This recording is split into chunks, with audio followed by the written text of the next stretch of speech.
सभी दर्शकों का प्रतिज्ञा 21 चैनल में हार्दिक स्वागत है। आज गणित का टॉपिक है कोण। कोण और कोण के प्रकार, इसके बारे में अध्ययन करते हैं। टॉपिक क्या है आज? कोण।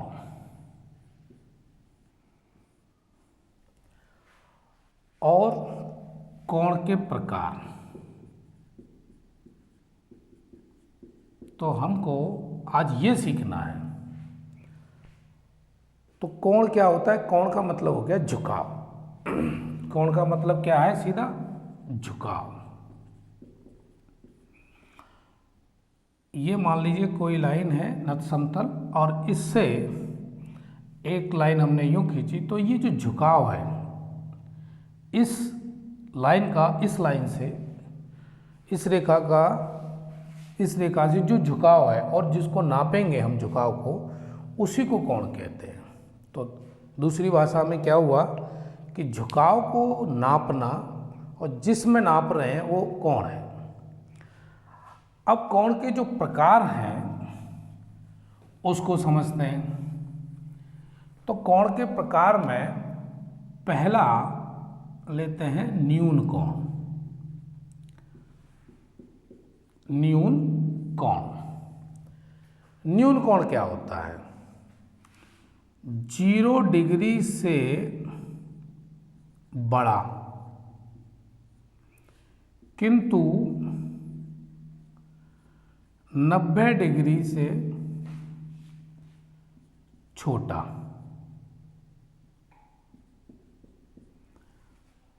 0 अंश से बड़ा और 90 अंश से छोटा जो कोण होगा वो किस श्रेणी में आएगा?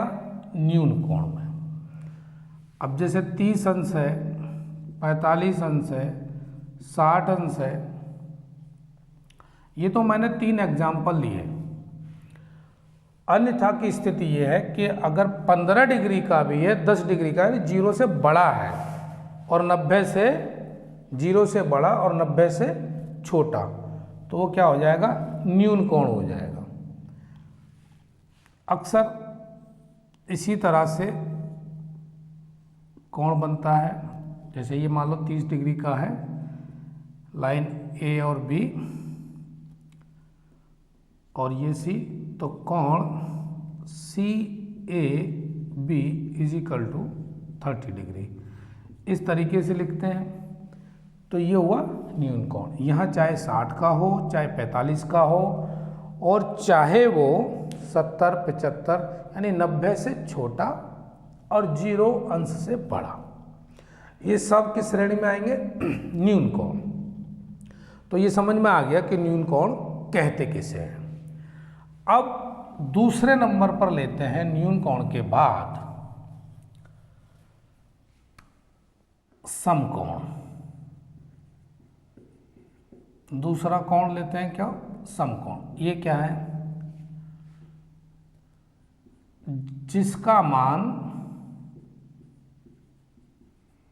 90 अंश हो। जिसका मान 90 अंश हो तो वो सब क्या है? समकोण की श्रेणी में आएंगे। ये लाइन और ये अगर 90 अंश का है, ए बी सी, तो कोण A B C is equal to 90। तो ये क्या हुआ? 90 अंश।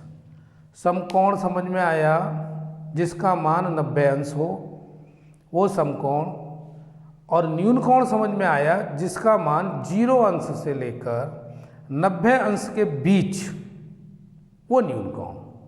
2 कोण समझ में आए। तीसरा कोण देखते हैं अब। तीसरा कोण लेते हैं अधिक कोण। अधिक कोण क्या? वह कोण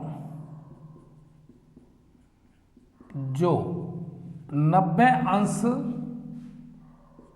से बड़ा और 180 अंश से छोटा।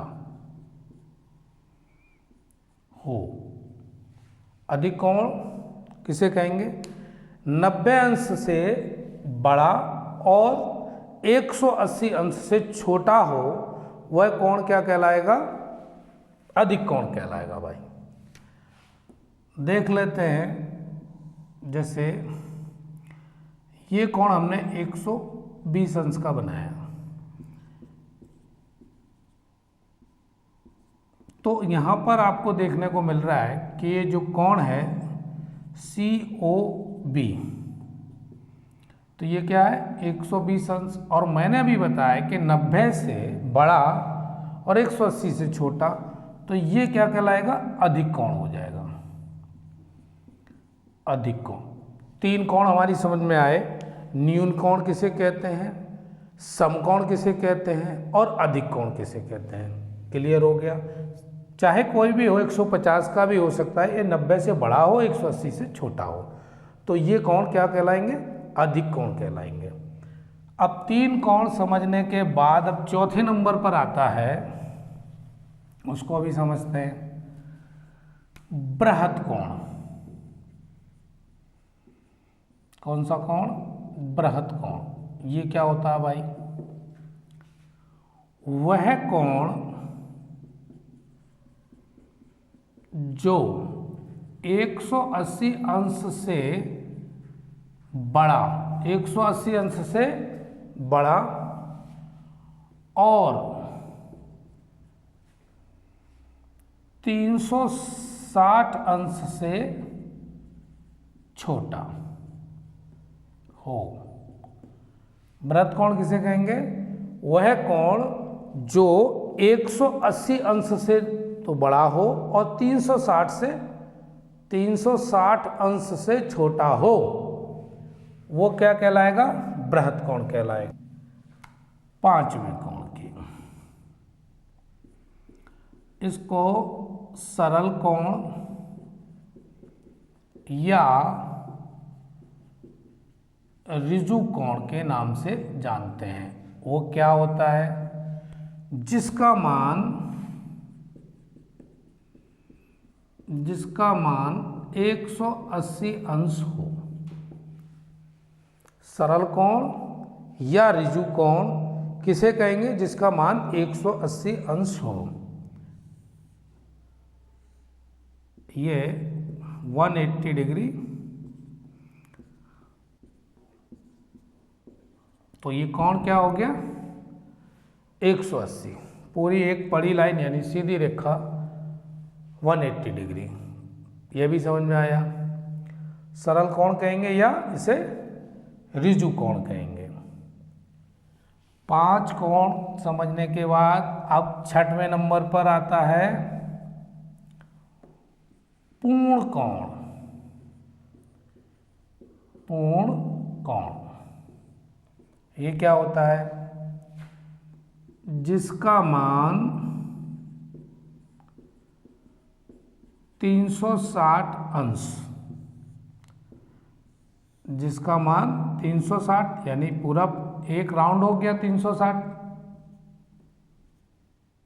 तो ये कोण क्या कहलाएगा आपका? पूर्ण कोण। अभी क्लियर हो गया? 360 का ये जो कोण दिखाई दे रहा है आपको, ये क्या है? पूर्ण कोण। इसके बाद 7वें नंबर पर लेते हैं कोटिपूरक कोण। कोटिपूरक क्या? 2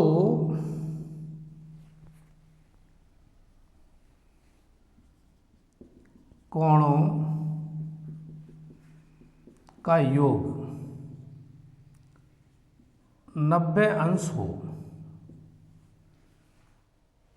2 कोणों का योग 90 अंश हो तो ऐसे कोण कोटिपूरक कहलाएंगे। अब वो कैसे? एक कोण मान लो 40 अंश का है और दूसरा कोण 50 अंश का है, तो ये दोनों कोण क्या हो गए? जोड़ेंगे तो 90 अंश। तो ये पूरक कोण कोटपूरक कोण कहलाएंगे। दूसरा 30 डिग्री हो, दूसरा 60 डिग्री हो, तो ये दोनों कोण क्या है? कोटिपूरक कोण है। सीधा सा मतलब है जिन दो कोणों का योग 90 अंश हो वो कोटिपूरक कोण कहलाता है। अब मान लीजिए आपसे ये पूछा जाए कि 60 अंश का कोटिपूरक कोण क्या होगा। आपसे पूछा जाए कि 60 अंश का कोटिपूरक कोण क्या होगा, तो भाई ये 90 कब बनेगा? जब इसमें कितना जोड़ेंगे हम? 30। तो 30 अंश 60 का कोटिपूरक कोण, या यूं कहो 30 अंश का कोटिपूरक 60। तो दोनों कोण का योग कितना होना चाहिए? 90 अंश कोटिपूरक कोण में। तो ये बात दिमाग में रहनी चाहिए, मेन बात ये है। कोटिपूरक समझ में आया। अब इसके बाद अब तक हमने 7 प्रकार के कोणों के बारे में जानकारी हासिल की है।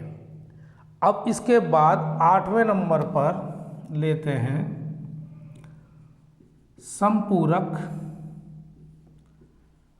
कोण। ये क्या होता है भाई समपूरक कोण? यदि दो कोणों का योग 180 अंश हो, ठीक, तो वो क्या कहलाएंगे? तो वे समपूरक कोण कहलाएंगे।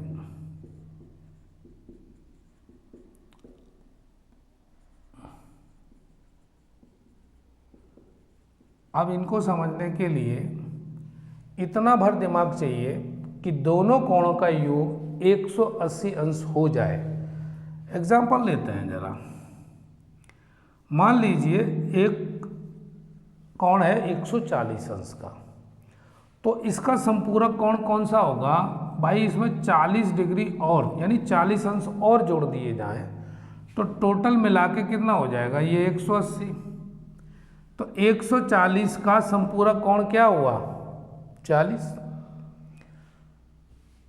या दूसरी भाषा में ये कहें कि 150 डिग्री का, सॉरी दूसरा एग्जाम्पल, भाषा नहीं दूसरा एग्जाम्पल ले, अगर 150 का संपूरक कोण पूछा जाए तो वो 30 डिग्री, क्योंकि 30 को 150 से जोड़ देते हैं तो भाई ये भी 180 आता है।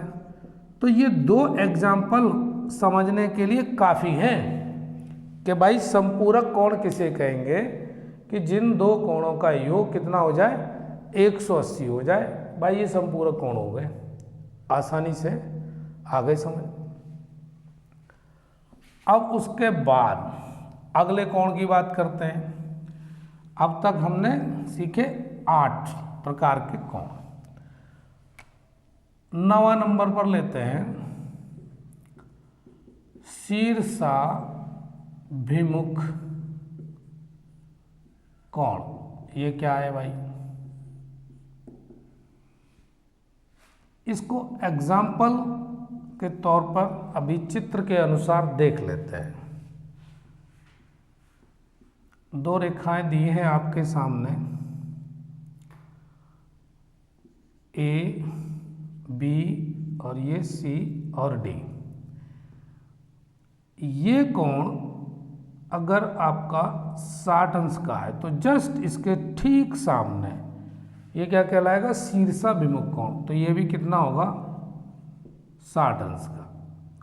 इधर वाला कोण अगर हम लेते हैं 120 अंश का, तो जस्ट इसके सामने ये वाला कोण भी 120 अंश का होगा। तो शीर्षाभिमुख कोण का मतलब हुआ आमने और सामने, जस्ट इसके अपोजिट, यानी वर्टिकल अपोजिट एंगल।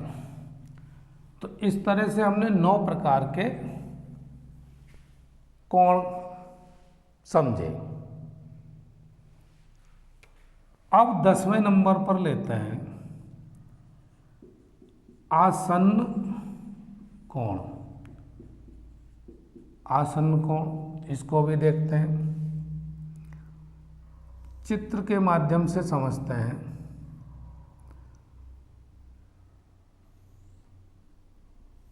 इसमें एक शीर्ष O, एक C हो गया और एक B हो गया और एक शीर्ष A हो गया। तो इसमें कॉमन कौन सा है आपका? O शीर्ष, यानी उभयनिष्ठ। उभयनिष्ठ कॉमन एक शीर्ष है, कौन सा? O। तो इससे जो बनेंगे कोण, ये क्या कहलाएंगे? कैसे कोण कहलाएंगे? आसन्न कोण कहलाएंगे। ये कोण आसन्न कोण। आगे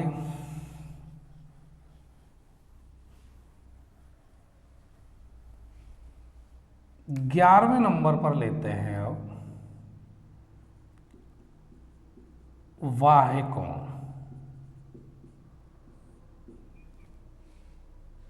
इसको भी समझते हैं चित्र के माध्यम से ही।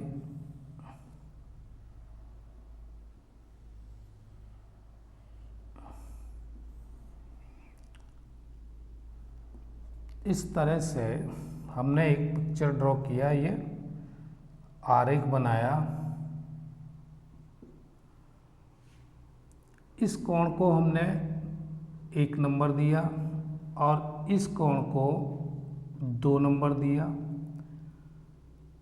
इस कोण को 7 नंबर दिया और इस कोण को 8 नंबर दिया। तो अब समझना है बाह्य कोण। तो एक रेखा ये, एक रेखा ये, तो कोण 1, 2, 8 और 7,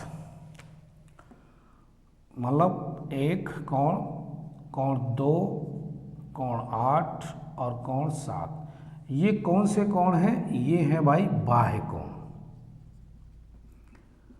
चित्र से आप आसानी से समझ लेंगे कि ये जो कोण है ये किस श्रेणी के कोण है? बाह्य कोण। ऐसे कोण अगर बने हैं तो इनको हम क्या कहेंगे? बाह्य कोण। 2, 1, 8, 7 जो आपके सामने दिखाई पड़ रहे हैं। 11 प्रकार के कोणों से आपका आमना सामना हो गया। अब बात करते हैं 12वें प्रकार से। 12वें नंबर का कौन सा है? अंतः कोण। ये कौन सा कोण है भाई? इसको भी समझो। इसके लिए भी एक आरेख खींचते हैं।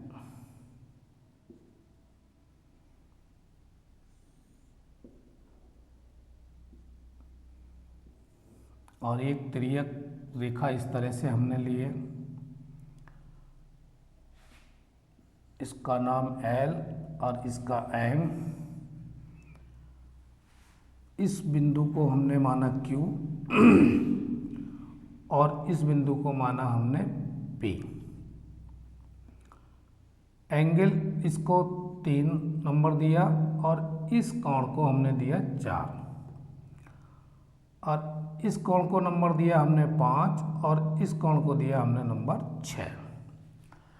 अब ये जो आपको जो आरेख दिख रहा है कोण का, तो यहाँ कोण 3, कोण 4, कोण 5, कोण 6, ये जो कोण है ये क्या कौन से कोण कहलाएंगे? ये अंत्य कोण कहलाएंगे। इस प्रकार के जो कोण होंगे उनकी अगर कंडीशन ऐसी है तो इस दशा में इनको अंत्य कोण कहा जाएगा। ये बात आप अपने दिमाग में ठीक से बिठा लें, कंडीशन यही होनी चाहिए। ऐसी दशा में अगर कोण है तो उनको क्या कहेंगे? अंत्य कोण। 12 प्रकार के कोण हमने समझ लिए। अब 13वें नंबर की बात करते हैं। 13वें नंबर का कोण, 13वें नंबर का कोण है भाई संगत कोण। ये कौन सा कोण हो गया? प्रत्येक जोड़े का एक कोण अंतःकोण। अभी मैं इसको आरेख खींचकर पूरा प्रयास करूंगा समझाने का। फिलहाल ये लाइन समझो। प्रत्येक जोड़े का एक कोण अंतःकोण, एक कोण अंतः क्षेत्र में, दूसरा कोण बाह्य क्षेत्र में स्थित है। प्रत्येक जोड़े का एक कोण अंतःक्षेत्र में, दूसरा बाह्य क्षेत्र में स्थित है। इन्हें संगत कोण कहते हैं। अब भाई इसको आरेख खींचकर देख लेते हैं कैसे पता चलेगा। तो पता तो चल ही जाएगा आपको। एक त्रियक रेखा यूं खींच दी,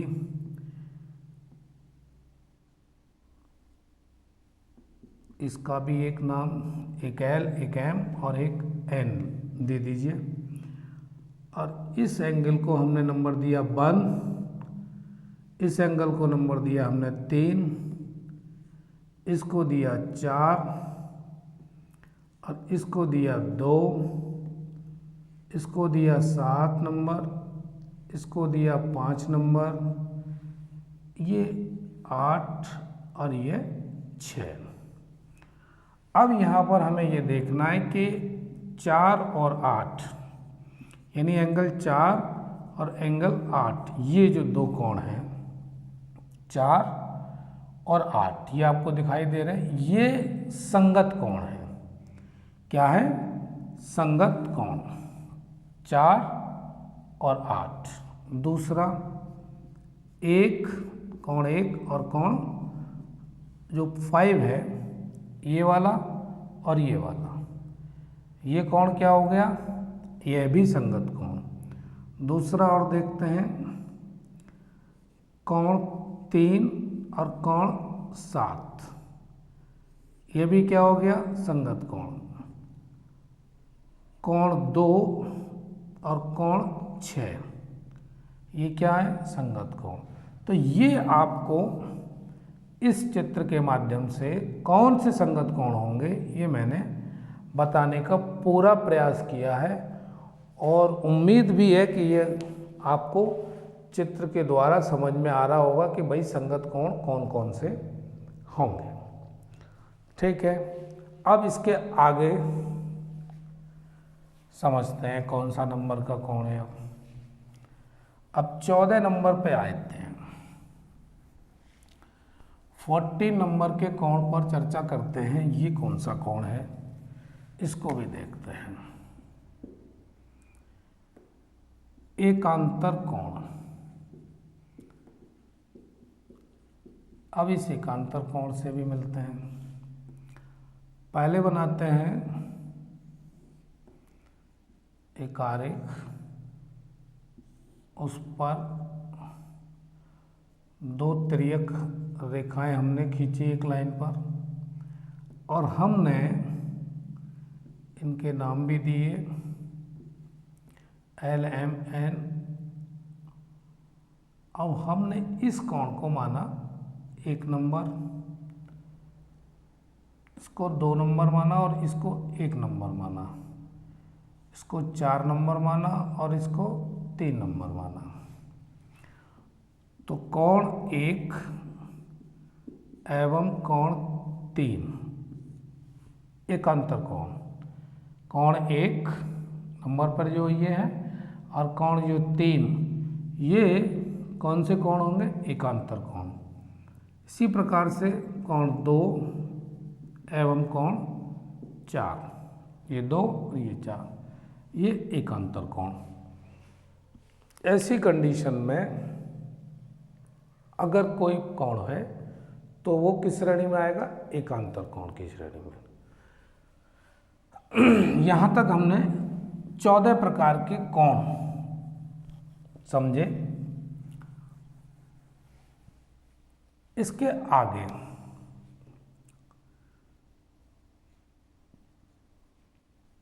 त्रिभुज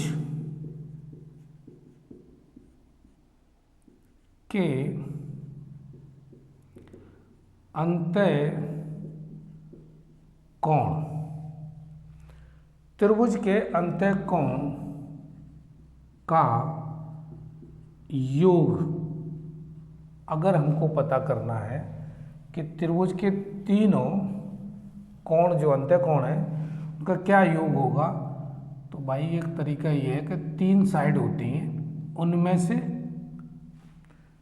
पहले तो यहाँ लिखना है त्रिभुज में 3 साइड होंगे, 3 - 2 इंटू 180, 3 से 1 माइनस करेंगे तो 1 और ये 180 तो 180 अंश, यानी त्रिभुज के अंत्य कोणों का योग 180 अंश होगा। एक बात हमने ये सीखी पहले नंबर पर, और दूसरे नंबर पर लेते हैं इसी तरह से चतुर्भुज के अंतः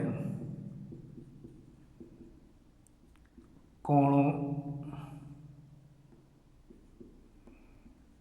का योग, चतुर्भुज के अंतः कोणों का योग।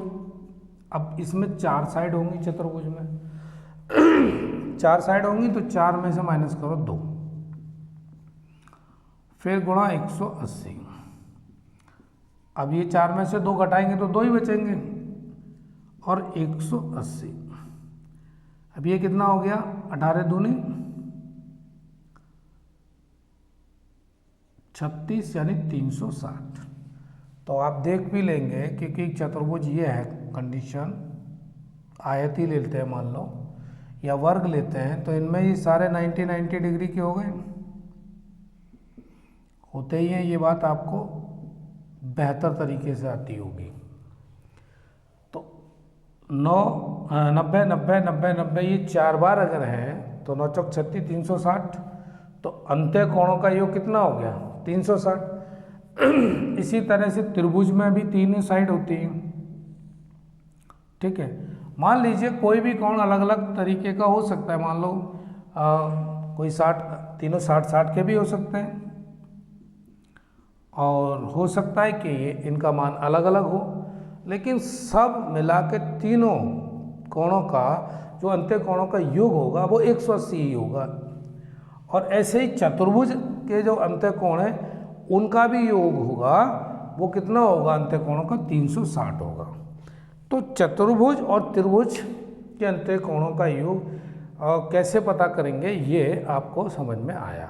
अब इसके आगे समझते हैं सी पॉइंट पर, त्रिभुज और चतुर्भुज के बाद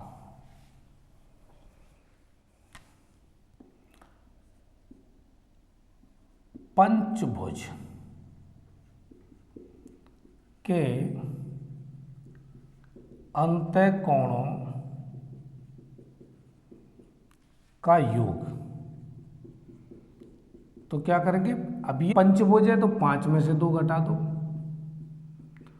और गुणा 180 का ही करना है। तो कितना हुआ, 5 में से 2 घटाएंगे 3 और 180 का गुणा, 18 3 54 यानी 540।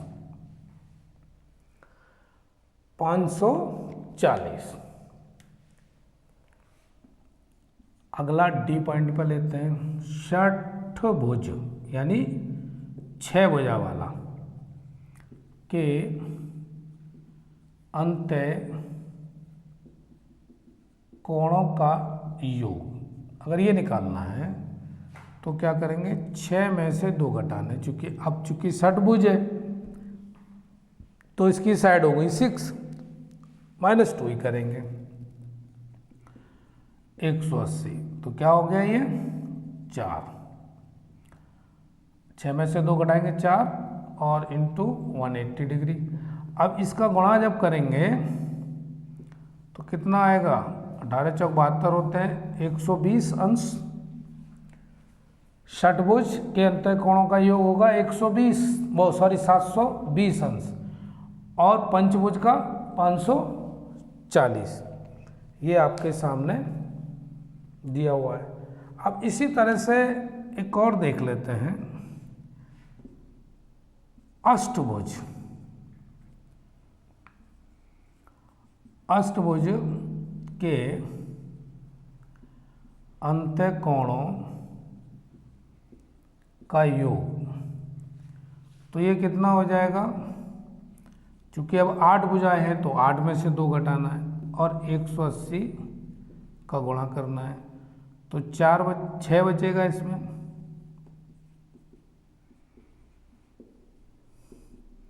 और इनका गुणा करेंगे तो कितना आएगा, 108 यानी 1080। गुणा करके देख लीजिए, 6 48 का 8 हासिल 4, 6 कम 6 4 10, ऐसे भी 108 ही होता है, 18 छिक्का। तो इस तरह से हमने देखा कि 1080 डिग्री किसका है, अष्टभुज के अंत्यकोणों का योग। षटभुज देखा, पंचभुज देखा, चतुर्भुज देखा और त्रिभुज, इनके अंत्यकोणों को ये कुल योग कितना है ये कैसे निकालेंगे ये भी सीखा, कोणों के प्रकार सीखे। इस तरह से अब जो भी प्रश्न बनता है कोण संबंधी, उसका आप अपनी टेक्स्ट बुक से अभ्यास कर ले, तो आज ये कोण के जितने भी प्रश्न होंगे उनको आज आप पूरी तरह से समाप्त कर लेंगे और सीख जाएंगे। ठीक है, मिलते हैं किसी अन्य विषय के साथ, तब तक जुड़े रहिए, धन्यवाद।